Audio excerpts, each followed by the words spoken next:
In Ethiopia, agriculture is the mainstay of more than 80% of the total population. Experiences and learning tells that productivity of the sector is affected by degradation of the natural resource, including loss of soil fertility, deforestation, loss of vegetation coverage, and poor conservation measures. Whenever the natural resource base is degraded, agricultural productivity declines, resulting in decreasing incomes and food security. To contribute to improvement in the productivity and sustainability of the agricultural sector, FC in partnership with SOS FAME implemented Sustainable Land Management for Livelihood Improvement Project in West Gojam Zone of Amhara Regional State.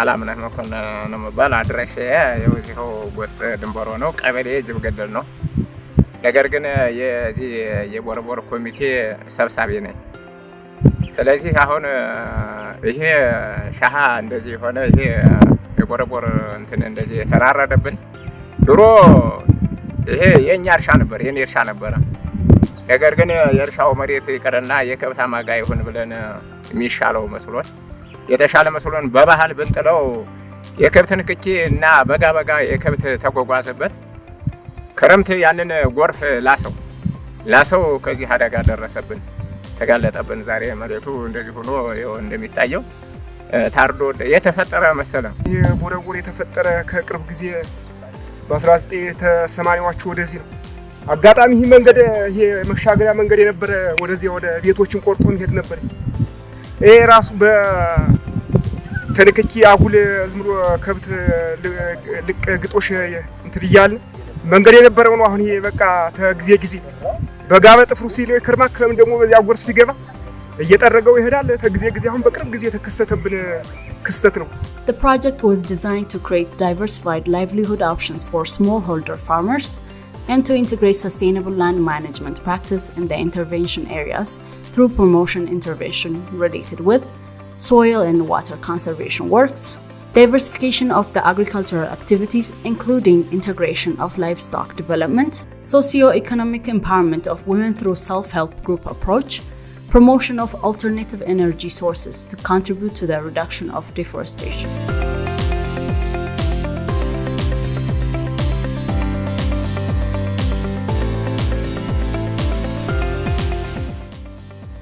Gullies are areas where channels are formed due to soil erosion by runoff waters.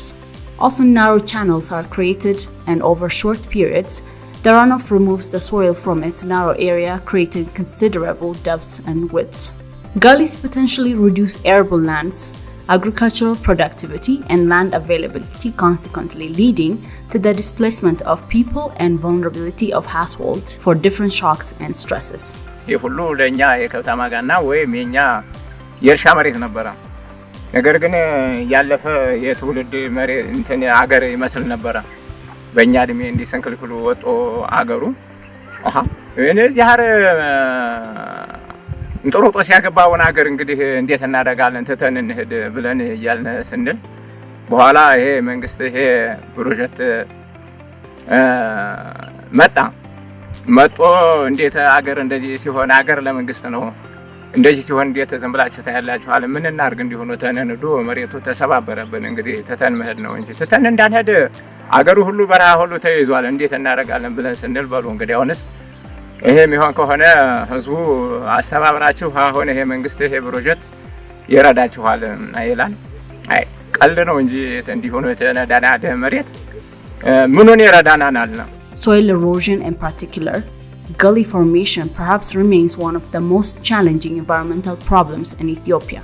In fact, West Gojam Zone of Amhara National Regional State is not an exception. To improve the agricultural practice of the community in Jibgaddel Qabale of Bure district, FC has promoted different soil and water conservation practices including gully rehabilitation since the year 2019 through community-centered learning and adaptation process. መጀመሪያ ተቦርቦር የተጎዳው ቦታ ኢፊሲ ድርጅት አጠናው ከዚያ በኋላ ይሄንን ለማዳን ምን እናደርጋለን ብሎ ወደ ህዝቡ ማወያየስ ገባነ የተሰራው ስራ ምንድነው ይሄን ቦረቦር ከንክኪ ማዳን ከንክኪ ከሰው ሆነ ከከብት እንዲድን ተደረገ ከተደረገ በኋላ ደግሞ ችግኝ በችግኝ በጋውን በክትር እየተሰራ ጎርፉ ባለበት እንዲቆም ተደረገ። ከዚያ ዛሬ ስታለልበት እንደዚህ ያለ ደረጃ ደርሷል። የለማ ነው ማለት ነው። ማህበረሰቡ የዚህ የስራ አንድ ተፋሰስ የጎጡ ማህበረሰብ ይሄን ለማልማት ሲገባ ብዙ ውይይት ብዙ መድረኮችን ዝም ብሎ ካልጋ ተነሱ አይደለም እዚህ የደረሰው። ብዙ መድረኮችን በመፍጠር በማወያየት ከፍተኛ ውዝግብ ባለበት ቦታ ላይ ለስምምነት ደርሷል። ያንንም ወረዳ ላይ እየሄዱ የሚያፈነግጡ ሰዎችን እስከ ወረዳ ድረስ ወስደው ስልጠና እንዲሰጥ እየተደረገ ለዚህ ደረጃ ደርሷል እና ወደ ስምምነት ደርሶ ዛሬ በጥቅሙም እየተጠቀመበት ነው። To reach the level of change desired, what FC project coordinator like Warku and the farmers in Jeb Gaddal did first is a systematic learning of the nature and physical characteristics of gully at onset. They observed the length, depth and width of the gully and identified the controlling factors such as topography, land use, and water flow for a wide range of interventions. Intensive measurements of gully characteristics were undertaken to investigate the physical characteristics of the gullies with the aim of promoting sustainable gully rehabilitation practices. አሁን መቼም ይሄንን መንግስት እግዚአብሔር ቢያቆይልን ያው እንግዲህ በእናንተ በዚህ መንግስት ኃይልና ወይም በአገሩ ተነሳሽነት በየካቲትና በመጋቢት ያው እንደዚሁ ክትር ጀምረናል። የከተርነ ነው። እንደገና በሰኔና በሐምሌ በነሐሴ ያው የችግኝ እየተከልነ ነው። አሁን በዚህ እናሸሽላለን የሚል ሐሳብ አለን እንጂ መሬቱ ያው እንደምናየው እንትን እያለ ነው። ነገር ግን አሁን ይሄ እንደተጀመረውም ሁሉ አገሩ ሚሄድን አልመሰለውምና ቁርጥ ስራ ሳይሰራ ተፈረካክሶ ቆየ። አሁን ግን ይሄ እንደዚህ ሁሉ ጠቃሚ ሆኖ ስለተገኘ አሁን ወንዱ ቀርቶ ሴቱ ጭምር በእንብርካችን ሄደን አገራችንን እናደናለን የሚል እዚህ መንግስት ጋር በተነሳሽነት እግዚአብሔር እንደሱም ሁሉ ቢረዳን ሙከራ አድርገናል። Here's the adventure. Gabion check dam, vegetation, regreening and rangeland to maintain and improve soil health by preventing organic biological matters. The effects of intensive rainfall, particularly its runoff and eroding ability, is reduced and most of the water infiltrate on the soil and the rest moves the surface with less erosive power. All appropriate physical gully control structures integrated with biological conservation measures have resulted in a significant reduction of soil loss and stabilized the gully from further enlargement. ይህ ፕሮጀክት የመጨረሻ ጊዜ ነፍስ አድን ነው የሚባል እንጂ ፕሮጀክት ብያ አልይዘውም። በቃ ይሄ ራሱ ሲታዩት አሁን እንጨት ማይደርሰው ገደል ነበር። እንዲሁም አሁን የሞላ በቃ በህብረተሰብ ተነሳሽነትና በፕሮጀክቱ አስተባባሪነት ነው የዚህ ለውጥ ለማምጣት ይቻላል። እኛ የኤክስቴንሽን ባለሙያዎች ነው፣ ግን እኛ ለዘመናት ማድረግ የማንችለው አፕሮች ከሱ ተምረን በልምድ ከያዝነው በላይ እሱ በዚህ አጭር ጊዜ ውስጥ ብዙ ነገር አስተምሮናል። እዚህ ላይ ላቅ ያለ ምስጋና ማቅረብ ፈልጋለሁ። Lessons learned in combating environmental crisis are worth to spread across the hills and valleys. Even the rehabilitated areas are becoming source of family income from residue, hay and fuel wood. ይሄ አገራችን አሁን ቢሆን እነሱ ከቆዩልን እና ይሄ ፕሮጀክት ወይም ይሄ መንግስት ከቆየልን አገራችን እንደገና አዲስ ትውልድ ይሆናል ብዬ ብል አልሰሳትም። The conservation and resource management practice is led by Manos Tagult and Agomamit Kabale communities in Jawi Tehran district. FC has provided them with seeds, plastic nursery bags, and technical trainings for farmers and the youth. ያው ይህን ችግኝ ተነሳሽነት ከፊትም ትንሽ ሞክር ቆይቻለሁ። እንደሞ በእናቱ ወርቁ ድጋፍነት ነሐሴ 30 አካባቢ ያሰለጠኑ ወዲያውኑ ቁስና በጀቶች ላኩልን። ያው መታውት ቡና 21500 ዘር በትነናል። መብቀልም ይጀምራል። እንደገና ይሄ ማዛመቻ ደግሞ ተቀጥቀን የተሆኑ ፕላስቲክ ደግሞ 3500 አለ። After reserving more than 7 hectares of degraded gully land for new watershed, the youth and farmers are encouraged to plant indigenous seedlings. Here, FC trained the target community and offered barbed wires for fencing and protecting the area for rehabilitation. ይህን ችግኝ ማልማት ሞከር ነው። ኤፍሲ ድርጅት ሲገድፈን ያው እኛም በጉልበታችን ሆነን ቡና ያው በራሴ እኔ እስከ 15000 ባለው አፍልቻለሁ። እንዲሁም የተፈጥሮ ሀብት ደግሞ ወይራና ጀሾ ምናምን በሚል አጠቃላይ እስካሁን የደረስነው 25000 ነው።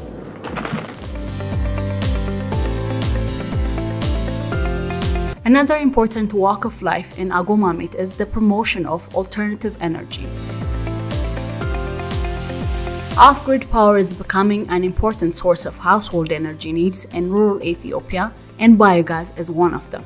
Currently, households in Agomamit Kabale are producing biogas energy from the animal dungs, dust, straws, stubbles, and locally fabricated devices are generating indoor lights and cooking energies.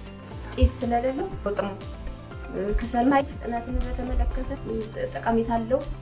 መብራት እንኳን ሶላር ስላለን ብዙ ማርገዱ ይበዛ ይሻለናል እና ቤተሰቦቻችን ሰዓትን ልጆች አፍስለው መጠቀም ይችላሉ። ገመድ ይዛቸዋል ስባቸዋል ብለን አንሳ የማፈሉ አጥሚት ማፈሉ ተጠጡ ወጥም ሽሮ ማፍልቶ ታናቶች እኛ አንሳ አሉ እነሱም እንደኛ ተጠቃሚ ሌላው የማይጠቀም ሰውም ሰልስናን ተውታል ጥቅሙ ሌላው እንደዚህ እንደይደስ ይለናል። In the due process, FC has provided them cement, sands and reinforcement bars for the construction of household-level biogas plant. To Ato Talaun and his family, the biogas plant has provided the living room light and cooking energy with improved indoor air quality, which is contributing for better respiratory health. የስነበረ ሲያፈናቸው ቤተሰቦችን አሁን ትምህርት ይማራሉ ህፃናቶች ዛሬ ግን ማንንም አይጠይቁ ጭራው ሹሮ ሰርቶ በልተው ይሄዳሉ እና ጥቅሙ ከባድ ነገር ኤፍሲ ነው ይሄን ግዳፍ ያደረገኝ ሌላ ሰው ግዳፍ ያደረገኝ ግን ያለ ጉልበት በስተቀር ጥቂት ነገር የለም። The slurry from the biogas plant is also used for plants as it is nutrients and beneficial organisms to improve soil fertility. Such integration of activities is transforming the lives of farmers in the village.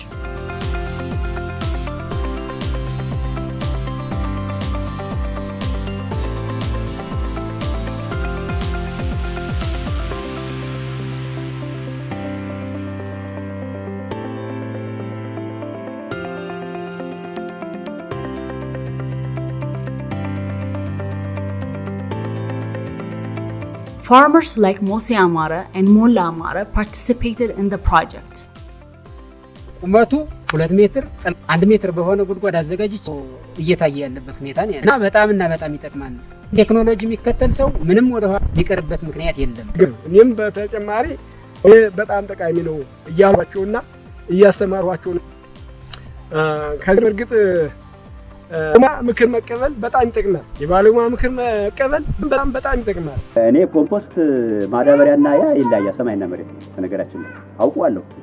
የሐቅማ አንስከር መስል ኮምፖስት ማዘጋጃለሁ ሰራለሁ ተሞክሯለሁ። ትልቅ ጥቅም ነው ያለው ማዳበሪያን እንደኔ ማለት ነው።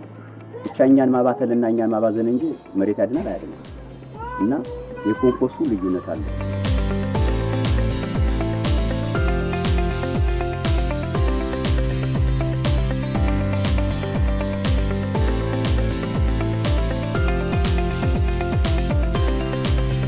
The promotion of fuel wood-saving stove production through Women's Self-Help Group is also a story that captures attention in the changing process.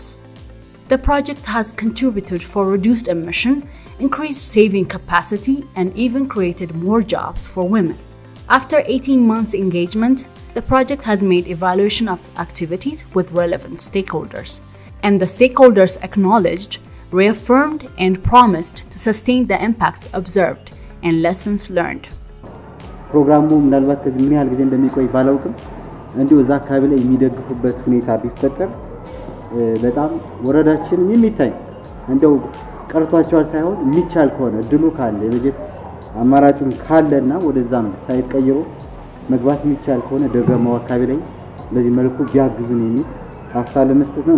The wisdom is at hand, as Ato Alamno, one of the participants, indeed wise, sharp in observations and nature stewardship and philosophy retells.